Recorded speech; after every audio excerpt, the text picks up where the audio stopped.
Écoute, ne perds pas ton temps. Soit tu le fais bien, soit tu le fais pas du tout. Si tu le fais à moitié, tu perds ton temps. Tu perds ton temps. Je parle aux gens qui sont constamment à l'église, et c'est bien, mais seulement ils y sont pour rien. Ils y vont pour rien. Ils y vont en tirant la tronche. D'autres, ils viennent pour foutre la pagaille. C'est-à-dire, ils sont là, ils ont été parachutés juste pour foutre la zizanie.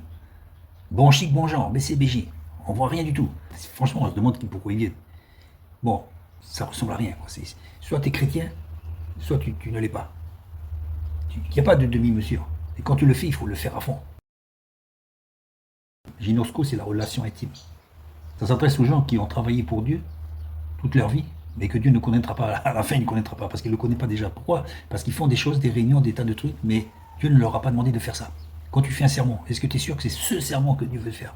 Quand tu vas en mission, est-ce que tu es sûr qu'il faut aller à gauche ou plutôt qu'à droite? Quand tu vas aider les gens, est-ce que tu es sûr qu'il ne faut pas d'abord aider ta famille? Quand tu donnes de l'argent à l'église, est-ce que tu es sûr que cette église vient de Dieu? Quand tu pries pour les malades et qu'ils sont guéris et que tu chasses les démons, et quand par la suite tu verras que Dieu t'aura rejeté, donc pose-toi déjà la question maintenant. Je ne sais pas si tu es au courant, mais parler de Dieu, c'est très facile. C'est très très facile. Tu peux apprendre tous les versets par cœur, tous les sermons par cœur, aimer le contact, aimer l'élocution, hein, mais ensuite, c'est quoi ta relation avec Dieu? Parce que si tu n'aimes pas ton prochain, c'est que tu as un problème. Serviteur du Christ ou fonctionnaire de l'Église? Dans Jérémie, Dieu dit, je te connaissais avant ta naissance. Yada, c'est le mot hébreu équivalent au gynosco grec. Je te connaissais intimement. C'est le langage de l'alliance. Quand Jésus dit, je ne vous connais pas, et bien sûr qu'il vous connaît. Mais il ne vous connaît pas dans le sens d'un serviteur qui travaille avec lui. Vous êtes un serviteur qui travaille sans lui. Les guérisons et le ministère sont réels. Les seigneurs sont réels. Mais vous n'avez pas de relation réelle avec Dieu. Vous n'avez pas le gynosco, le yada. Vous connaissez juste les informations intellectuelles concernant Dieu. Et vous n'avez pas l'expérience d'une relation profonde et véritable avec Dieu. Dans Romains, chapitre 1, verset 1, Paul se présente comme un serviteur du Christ, un esclave du Christ. En grec, le mot est doulos. Doulos, c'est un serviteur, ça peut vouloir dire aussi esclave. Un serviteur du Christ, qui peut être serviteur auparavant, peut se libérer des chaînes du Saint-Esprit dont on a bien voulu accepter délibérément. On est esclave du Christ de manière libérale. Ça n'a pas été quelque chose de forcé. On se soumet soi-même, on devient esclave. On dit, Seigneur, oui, sois mon maître. Ça, c'est des mots. Jusqu'au bout, je veux te suivre. Vous connaissez le cantique. Et en réalité, moi, des fois, je ferme ma bouche. Je vais vous dire dans ce cantique, des fois, je ferme ma bouche. Ou alors, je chante, mais je mets mes paroles à moi. Faisons attention à ce qu'on prononce. En Proverbe 21, nous dit qu'un esclave qui vient à régner est une chose que la terre ne peut supporter. L'esclave n'est pas là pour régner, pour décider. Quand on est esclave du Christ, donc on le laisse agir, simplement. À la suite du verset, la terre ne peut le supporter. La terre ne supporte pas qu'un esclave gouverne. Exactement comme un insensé qui est bien nourri. C'est pas possible. Un insensé qui est bien nourri, la terre ne le supporte pas. En fait, beaucoup de personnes qui sont dans les églises se cachent derrière les versets. Ils se cachent pour essayer de justifier leur mise à l'écart de certaines personnes. En fait, ils ont mal compris les Écritures. Ils ont très mal compris les Écritures. Bon, il est possible de faire des sermons avec l'intelligence humaine. Il n'y a pas de problème. C'est des choses qu'on connaît intellectuellement. Mais on ne l'a pas fait avec l'esprit de Dieu. C'est tout à fait différent. Juste un exemple, quand Judas il volait dans la caisse, c'est lui qui tenait la caisse. Jésus ne lui a jamais fait aucun reproche. Il faisait partie de la bande. C'est pas à nous à faire plus que ce que Jésus faisait. C'est pas à nous à rejeter les gens. Arrêtez de vous cacher derrière les versets parce que déjà, vous les interprétez très mal, très très mal. Yada, dans l'Ancien Testament, c'est ce qui correspond au gynosco du Nouveau Testament. C'est le mot qui a été employé dans la Genèse pour parler de la relation que Adam avait avec Ève. C'est une relation intime. La relation que tu peux avoir avec une femme, que tu peux avoir aussi avec Dieu. Le gynosco, si tu n'as pas ça, tu vas faire n'importe quoi. Tu vas faire une vie religieuse. Tu pourras assister à toutes les réunions possibles, toutes les études bibliques, et au final, tu seras rejeté. C'est fou, ça. C'est-à-dire, en fait, tu auras passé toute ta vie pour rien. Retirez-vous de moi, vous qui commettez l'iniquité, c'est ça, l'iniquité, c'est-à-dire de faire des travaux, même bibliques, même religieux, mais ce ne sont pas des travaux que Dieu t'a demandé. Ou par exemple, monter au pupitre, se promouvoir pasteur, ou se faire pasteur par d'autres, mais c'est pareil, mais c'est Dieu qui t'a pas appelé. Donc c'est pareil, le résultat est pareil. C'est de l'iniquité. N'oubliez pas ce que nous dit la Bible. La désobéissance est similaire à de la magie. La vraie vie chrétienne, c'est de trouver et rester à sa place. Prends pas des places qui ne t'appartiennent pas. Et surtout, si tu es un simple chrétien, même un simple chrétien peut être rejeté. Parce que quand tu aimes Dieu, Dieu il t'aime, tu te sens aimé, donc tu projettes l'amour. Pourquoi tu n'as pas d'amour? Parce que tu n'as pas d'amour avec Dieu. Si tu avais l'amour avec Dieu, automatiquement, ton amour rejaillirait. L'homme bon tire de bonnes choses de son bon trésor. Mais si tu n'as pas ça, c'est parce que tu as rien. Tu n'as rien du tout au fond de toi. Tu chantes des cantiques, c'est ouvrir la bouche, prononcer des... J'en vois même certains, ils sont comme ça. Il n'y a plus rien, quoi. Il n'y a plus rien dans le coffre. Il bouge les lèvres, quoi. Il remue les lèvres. Une petite parenthèse aussi avec les gens qui vont à l'église. Je ne dis pas que c'est mauvais, hein, mais Dieu n'a jamais dit allez à l'église 3 fois par semaine. Jésus n'a jamais dit allez à l'église tous les dimanches. Il n'a jamais dit ça. J'en vois certains, on dirait qu'ils vont à l'église juste pour montrer aux autres qu'ils sont toujours dans le coup, quoi. Mais le nombre de tes fréquentations ne veut rien dire. Tu peux venir une fois par mois que Dieu ne sera jamais en colère. Ouais. Un exemple, il y en a qui mangent parce que c'est l'heure de manger, donc ils mangent. Hein, parce que pourquoi tu manges ta faim? Non, parce que c'est l'heure de manger. Si tu n'as pas faim, tu ne manges pas, tu peux sauter un repas. Si tu ne veux pas aller à l'église, c'est pareil. C'est que tu n'as pas faim, c'est pas le moment. Et des fois, vous savez, attendre, laisser passer les réunions, on apprécie plus après. Parce que voilà, on commence à avoir faim, là, on commence à avoir faim, ah là on y va, on va prendre un bon repas.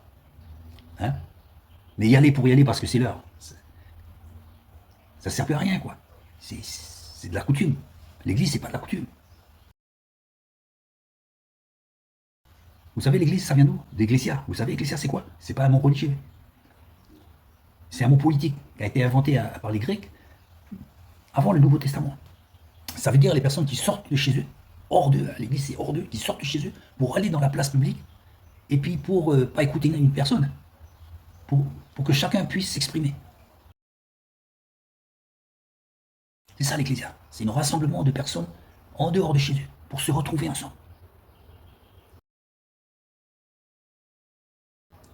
Vous savez, un des reproches que je peux faire à l'église aujourd'hui, c'est quoi? C'est qu'ils sont tous alignés comme ça, là, tous alignés dans le même sens pour regarder le pasteur là-haut sur l'estrade. La meilleure église, je crois, c'est ça. L'église, c'est un monologue, ça sert à rien. Si quelqu'un vient au milieu là, et qu'il est le seul à pouvoir parler, ben, autant ne pas venir, parce que je veux dire, si on sort de chez nous pour écouter et puis pour parler, pour discuter, c'est bon. Mais si la parole a été confisquée, ça sert à rien. L'église, c'est pas ça. Je le rappelle, c'est pas un mot religieux. L'église, c'est un partage. C'est un partage. La parole dans l'église, bien souvent, a été confisquée. Vous devez faire des églises rondes avec le pasteur, évidemment. Mais laissez aussi la place aux gens, s'ils ont des témoignages, des ceci, des cela. Bien souvent, le sermon aussi n'est pas le résultat d'un gynosco. Et un sermon, qu'est-ce que je vais dire? Bon, tu ouvres la plage n'importe où dans la Bible et puis tu fais un sermon. Mais est-ce que c'est ça que Dieu t'a demandé d'apporter? Ouais. On est l'histoire de personnes, tant qu'ils n'avaient pas le message de Dieu, le vrai message de Dieu, ils n'apportaient rien. Ils apportaient rien. Si on n'a rien à dire, on ne dit rien. Mais si on n'a rien à dire, c'est simple. La réunion, vous commencez la réunion, vous dites, qui c'est qu'il y a un témoignage la semaine, quelque chose à... J'étais dans une église dernièrement, et il donnait la parole, déjà d'entrée, il donnait la parole. Quelqu'un a un témoignage, quelqu'un a quelque chose à dire. C'est ça l'église, c'est le partage. La parole n'est pas confisquée. Vous le regardez tous dans le même sens, il vaut mieux se regarder entre nous. Donc, en se mettant en rond comme ça, tout le monde se regarde. Il ne va pas regarder juste le pasteur ou celui qui veut parler. On se regarde entre nous. Et là, on va travailler le gynosco, la vraie fraternité. Parce que la fraternité qu'on dit mon frère, là, c'est juste un mot. Me dire mon frère, c'est un mot, c'est juste un mot. Mais est-ce que ça reflète vraiment la fraternité qui est dans ton cœur? Sinon, la fraternité, le mot frère que tu dis n'est qu'un mensonge. C'est faux. Juste là, quand tu dis frère alors que tu ne vis pas comme un frère avec lui, tu deviens un menteur. J'ai vu aussi quelque chose sur l'estrade, hein, l'estrade du pasteur, que je trouve incongru. Je vois des sœurs qui sont derrière lui d'ailleurs. Elles étaient là auparavant pour pouvoir chanter, ok, en d'accord. Mais ensuite, il faut qu'elles descendent. Parce que ce qui se passe, c'est que le pasteur après fait son serment, mais les filles sont toujours là, les femmes sont toujours là. Question, qu'est-ce qu'elles font là derrière le pasteur? Regardez le dos du pasteur. Comment voulez-vous que vous vous concentrez à regarder le pasteur quand vous voyez les femmes autour? Même qu'elles soient habillées de manière convenable, c'est pas leur place. Il faut qu'elles partent, il faut qu'elles sortent. Ça perturbe le regard.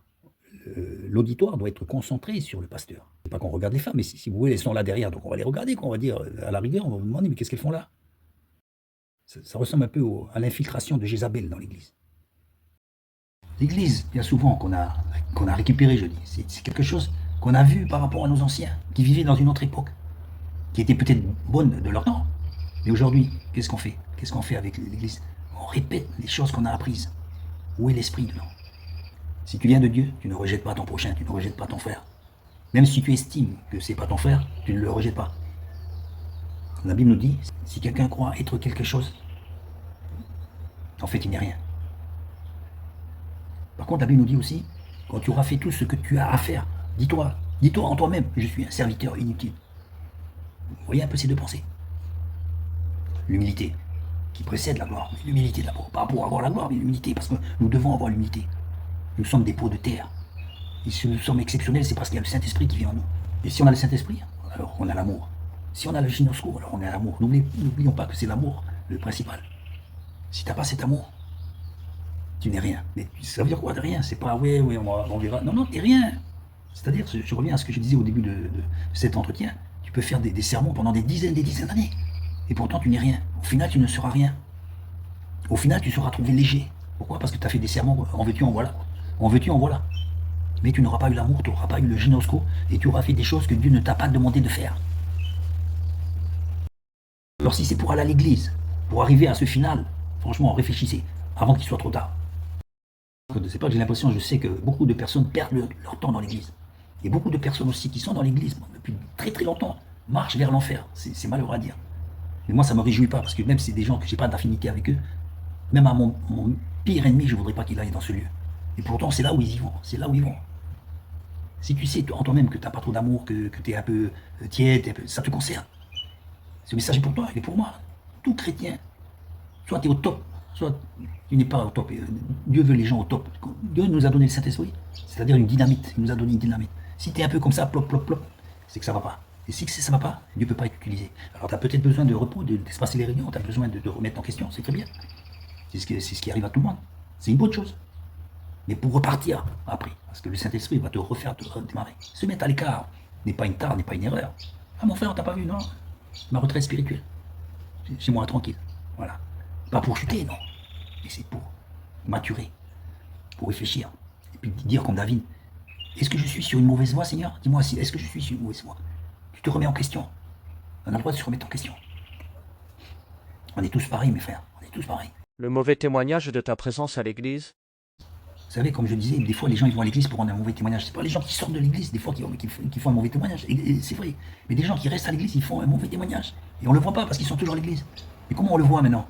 Mais c'est parce que les gens, quand ils viennent de l'extérieur, ils voient des gens comme ça, ternes, livides, le visage à 6 heures, vous savez, un long visage, la terre. C'est un mauvais témoignage. Les gens, quand ils viennent, ils voient quoi? C'est pas mieux d'avoir des gens, même moins nombreux, mais avec la pêche. Dieu peut choisir n'importe qui. La preuve avec Gédéon. Gédéon, c'était pas un juge, c'était pas un roi, c'était rien. D'ailleurs, quand l'ange il lui est apparu, il lui a dit vaillant guerrier. Gédéon, il était étonné. Gédéon était en train de mettre discrètement et hâtivement le blé dans le pressoir pour le cacher à la vue des Madianites qui venaient pour piller la région. Je rappelle, Gédéon n'était rien. D'ailleurs, il lui dit à l'ange pourquoi moi je suis choisi? Mon clan est le plus faible dans la tribu de Manassé. Et moi, je suis le plus petit dans la maison de mon père. Voilà l'estime qu'il avait de lui. Voilà l'estime qu'il avait de lui. Il n'avait aucune estime. Et bien, il a choisi. Ben, rappelez-vous, avec David, c'est pareil. Il était là avec les troupeaux. Et on pensait que c'était des grands gaillards qu'il fallait. Et non. Mais non. Donc, une fois établi par le Seigneur, hein, je le répète, par le Seigneur, il est parti pour livrer bataille. Et le Seigneur a dit non, non, non, non. Non. Vous êtes trop nombreux là. C'était tous des enfants d'Israël. Mais Dieu voulait certaines personnes pour aller au combat.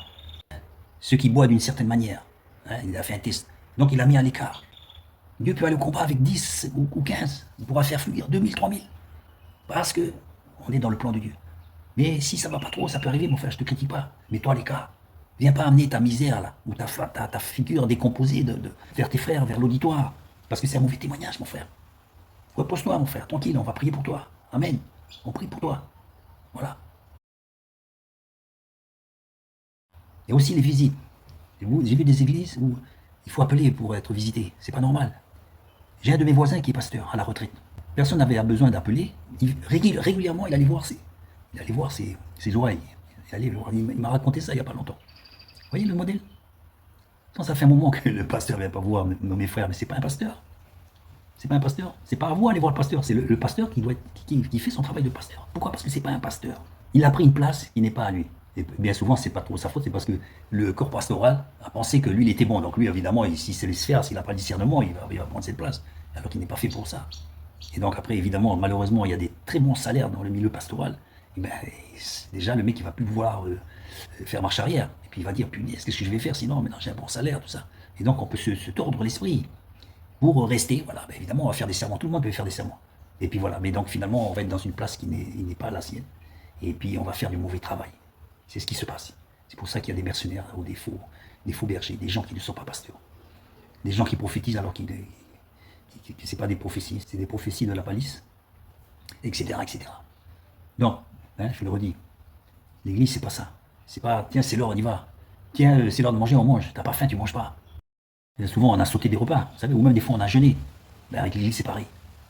Tu peux espacer les réunions pour faire le Seigneur, il va pas te foudroyer dans la nuit. Ah, le Seigneur, c'est comme ça. Le Seigneur, c'est pas le père fouettard, hein. C'est pas ça. Tu as une relation avec le Seigneur, tu verras que c'est ton père. Ton père, il est plein d'amour. Il va te dire, repose-toi. Tranquille, repose-toi. Dieu est amour et il veut que tous les gens soient sauvés. Et un pasteur, ben, c'est pareil, il veut que tous les gens soient sauvés. Si tu viens du Père, si tu viens de Dieu, tu auras les sentiments que Dieu a. Dieu veut que tous les gens soient sauvés. C'est normal. Parce que dans les derniers temps, l'amour du plus grand nombre se refroidira, mes frères et sœurs. C'est comme ça. C'est malheureux. Mais c'est comme ça. Il faudra passer par là. Mais efforçons-nous, nous dit les Écritures, d'entrer dans ce chemin-là étroit. Efforçons-nous. Des fois, c'est pas naturel. L'homme, c'est pas naturel. Parce que l'homme, c'est l'homme. Hein. Vous savez, l'homme est pire que les animaux, l'homme. Hein. S'il n'a pas le Saint-Esprit, s'il n'a pas l'amour de Dieu, c'est fini. Hein. Il n'y a rien à attendre. Qu'il soit chrétien ou pas chrétien, c'est pareil. Pareil. Et vous savez qu'en parlant de chrétiens, l'apôtre Paul disait, j'ai vu chez vous, les chrétiens, des choses que même les païens ne font pas. Vous faites des choses que même les païens ne font pas. Vous croyez que c'est différent aujourd'hui? Est-ce que vous croyez que c'est différent? Dans tous les cas de figure, mes frères, l'Église appartient à Jésus-Christ. N'oublions jamais ça. L'Église est à Jésus-Christ. Et l'Église, hein, l'Ecclésia, c'est pas les pierres. On ne va pas pour aller dans un bâtiment. On va pour voir les autres pierres, c'est-à-dire les autres chrétiens, les vrais chrétiens. Voilà, pour les voir. Le chef de l'Église, la tête, c'est Christ, c'est pas le pasteur. Le pasteur, c'est le serviteur. C'est le serviteur. C'est pas vous, hein, comme j'en vois certains, ils font des courbettes là. On dit, pasteur, pasteur. C'est bien, on respecte. Mais attention, lui, c'est le serviteur. C'est pas à toi de le servir. Bon, évidemment, tu vas l'aider. Mais c'est réciproque. C'est un serviteur. S'il ne fait pas son travail, c'est que c'est pas un pasteur. Ben, tu le verras par toi-même. Hein, c'est simple. C'est dans les difficultés que vous verrez. C'est qui le pasteur? C'est qui le pasteur? Voilà. Il y a une personne qui était rejetée dans une église, mais rejetée de chez rejetée. C'est vrai qu'il a un mauvais caractère, ça c'est vrai. Pas de problème, mais il faut accepter de le faire. Donc il était rejeté, mais rejeté pour ne pas possible. D'ailleurs, son pasteur, hein, je ne venais jamais le voir. Pour vous dire, jamais le voir. Une autre personne, hein, que je connais, il a vu son problème et l'a aidé. Beaucoup de choses se sont améliorées pour ce frère rejeté. Beaucoup de choses se sont améliorées. Et les gens d'église, ben, on ne les a pas vus. Pratiquement pas. Voilà. Est-ce que vous trouvez ça normal? Alors eux, ils se faisaient une raison. Ah, il a un mauvais caractère, donc le Seigneur nous dit de le mettre à l'écart. Non, le Seigneur ne dit jamais ça. Il ne dit jamais ça. Il ne dit jamais ça. Une autre histoire aussi, pendant les agapés. Vous voyez, les agapés. C'est un dimanche où ils mangent ensemble, ils se partagent. C'est une très bonne idée. Donc, une sœur est venue lui apporter à manger, hein, comme à tout le monde, donc évidemment, il a pris.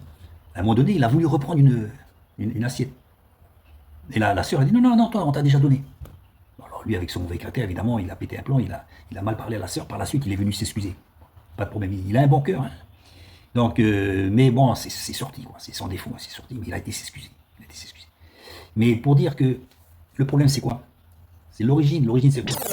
On ne refuse pas quelqu'un de prendre une deuxième fois et puis devant tout le monde lui dire non, toi on t'a déjà donné, c'est pas chrétien. Donc nous on va voir la personne, hein, on va voir ce frère rejeté qui va déborder, qui va un peu être exaspéré et puis dire des mots qu'il ne faut pas dire, mais on va pas voir la sœur qui au préalable aurait dû lui donner. D'ailleurs le pasteur, c'était les ordres du pasteur. Hein. Si quelqu'un veut se resservir, qu'il puisse le faire, il n'y a pas de problème. Donc le frère rejeté a très mal réagi, ça c'est sûr. Mais voyez, On voit beaucoup les choses comme ça visibles, hein, les ivrognes ou les trucs comme ça, mais on ne voit pas les choses cachées qui sont dans le cœur. Quand les gens qui viennent à la salle, qui sont froids, là, qui sont morts, on ne les voit pas parce qu'ils sont toujours là. Les mauvaises pensées cachées, tout ça, ça on ne les voit pas. On remarque surtout, ah, lui il vient pas à la réunion, ou lui ceci, ça, parce que c'est visible.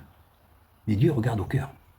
Dieu regarde au cœur. Nous on regarde beaucoup l'apparence. Mine de rien, on regarde beaucoup l'apparence et donc on rejette les gens. On rejette les gens. Ou alors parce qu'il a une sale tête. On dirait pas, on dirait que ça c'est pour les gens du dehors, mais non, même dans l'église. On regarde l'apparence. Ah, ça, la tête, ça va pas. Donc on rejette, on rejette. Vous êtes dans l'église avec ces gens de sentiments, c'est que vous n'avez rien compris d'église, mes frères. Vous n'avez rien compris. C'est pas ça l'église. Parce que c'est ce qui se fait actuellement. C'est ce qui se fait. Exactement comme le Samaritain qui a vu la personne sur le bord de la route et puis qui s'est occupé de lui et puis qui l'a passé à l'hôtellerie. Il lui dit si je te dois quelque chose d'autre, je te le redonnerai au retour. Enfin, il s'est occupé de lui. Et les pharisiens, les religieux de l'époque, ils sont passés devant, ils n'ont rien fait. Aujourd'hui, c'est pareil. Ils sont des gens d'église pour rien, quoi. Ils vont à l'église pour rien, quoi. Ils prêchent pour rien. Ils font des miracles pour rien. Ce qui se passe, c'est que les gens, ils sont en train de marcher vers l'enfer. Et c'est pas peut-être 2 jours, 3 jours, 4 jours, ils seront plus avec nous. Et nous, on va dire ah, le frère, il est parti à la maison du père. Quel père? Quel père? Il a perdu quel? Parce qu'il y a plusieurs pères. Hein. Le père du mensonge, peut-être. Non? Faites attention, mes frères.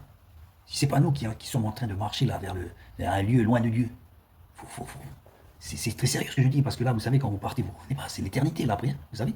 C'est l'éternité. Là. Donc, dans quel sens vous allez à l'église? Vous allez comment, là? Pour faire passer des messages à l'autre, pour faire une coutume, par tradition, pourquoi? Pour voir des copains? C'est quoi? Vous allez à l'église pour faire quoi, là? Pourquoi? C'est quoi l'église pour vous, là? Vous faites quoi à l'église? Qu'est-ce que vous faites? C'est quoi l'église, là? C'est quelle église? Et en plus, les gens, ils nous regardent. Des fois, on dit, ah, la porte de la grâce est fermée, c'est pour ça que les gens... Et non, ils viennent pas parce qu'ils nous regardent, ils nous voient. Ils sont pas bêtes, mais ils sont pas fous. Quand ils voient ce qui se passe dans l'église, faut pas croire, ils regardent, ils voient, ils entendent. Ils entendent. C'est à l'amour que vous aurez entre vous que les gens verront que vous êtes mes disciples. Les gens, c'est-à-dire les gens de l'extérieur. Qu'est-ce qu'ils voient, les gens de l'extérieur? Parce qu'il ne faut pas croire, ils ne sont pas au milieu de nous, là. Mais ils nous voient, ils entendent, ils connaissent. Mais l'amour de Dieu, il est où? Il est où? Il est où l'amour de Dieu? Et quoi? C'est pas en disant amour que c'est juste la bouche qui parle. Hein. Ce sont des actes, hein. Ce sont des actes. Hein. L'amour, je ne vais pas vous expliquer. Vous savez, c'est quoi l'amour? Ouais. Et je reviens à ce gynosco. Quand vous aimez Dieu, vous avez la vraie relation avec lui, le gynosco. C'est la relation que tu peux avoir avec ta femme ou avec ton mari. Que tu dois aussi avoir avec tes frères et sœurs. Si tu n'as pas ça, pose-toi la question, mes frères. Pose-toi la question, ma sœur. Pose-toi la question. Si tu n'es pas arrivé à ce niveau, pourtant c'est simple. Hein. Pourtant c'est simple, c'est l'amour. Mais l'amour, c'est simple. C'est le plus fort, c'est le plus grand, mais en plus, c'est le plus inaccessible, on dirait, parce que c'est pas inné en nous, c'est pas inné. De nature, l'homme, il est méchant.